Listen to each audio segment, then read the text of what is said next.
दहेज लेकर के पति पत्नी के ना लड़की के शादी होता नया नया। पत्नी के शादी 2 साल तक तो दुत्ती हो जाइयो। अभी अभी मर्दों के शादी होता, पतियों के होता, पत्नियों की शादी दोबारा भी हो जाता है। हाँ 2-4 को लेके भाग जाती है, किसी किसी को तो होता है। धीरे बोलिए नहीं तो महावीरवा वाला आ जाएगा। महावीरवा वाला ना संतोष पागला आ जाए ना भी महावीरवा वाला भी नहीं है, कभी संतोष पगला आ सकता है। हाँ संतोष पागला है तो चाहे ना, लेकिन कि संतोष राज वीडियो आ कर जाता। सोना हो माहौल बदले वाला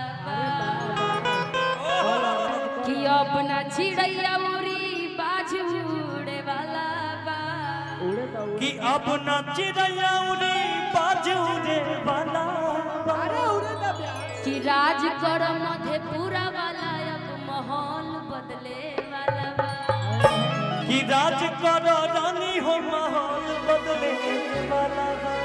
चलिए माहौल तो बदल ही रहा है धीरे धीरे। वाह यही लेके आए लड़की को। वाह क्या बात है भाई, बहुत बहुत धन्यवाद। आइए बंटी बबली क्या देख रहे हैं कि नजर न के करो लग जाए लग जाए। ई हुस्न के कोठी में कि एगो नेमुआ एगो नीमुआ एगो नेमुआ 2-4 गो मिर्ची लटकाला चोटी। कि नजर न के करो लग जाए।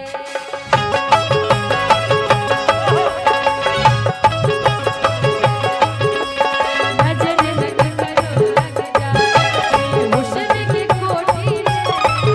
अरे नजर न के करो लग जाए कर हुस्न के चोटी में। एगो नेमुआ एगो नेमुआ एगो नेमुआ 2-4 गो मिर्ची चोटी में। एगो नेमुआ 2-4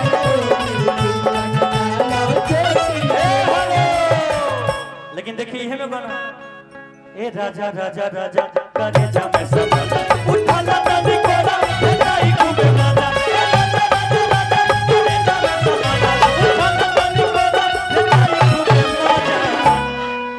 कि बहिया कसी के सैया म्यूजिक मारला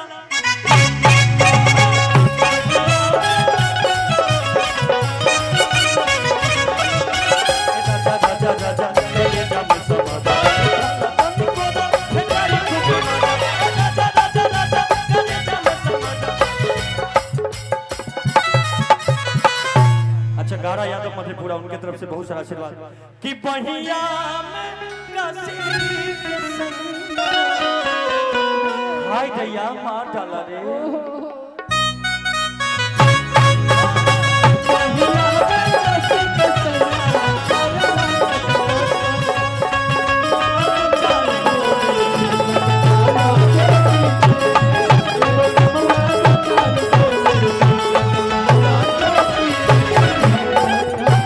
अभी मूड मेरा बदल गया।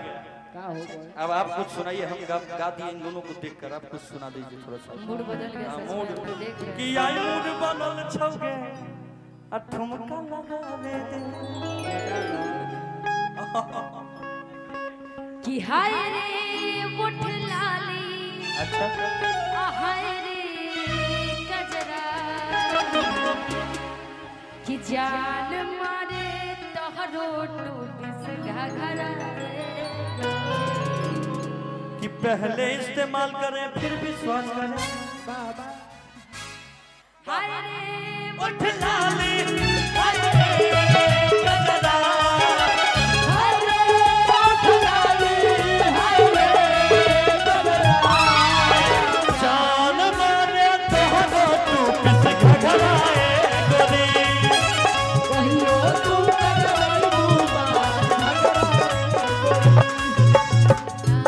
मारे तोहरो टूट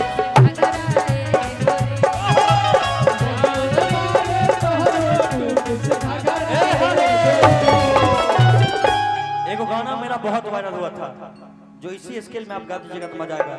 कि गजरा के धार का देखे लो अजूबा सलोना निरेखेला कि हमर नथुनिया तोहर दिल धर का बता।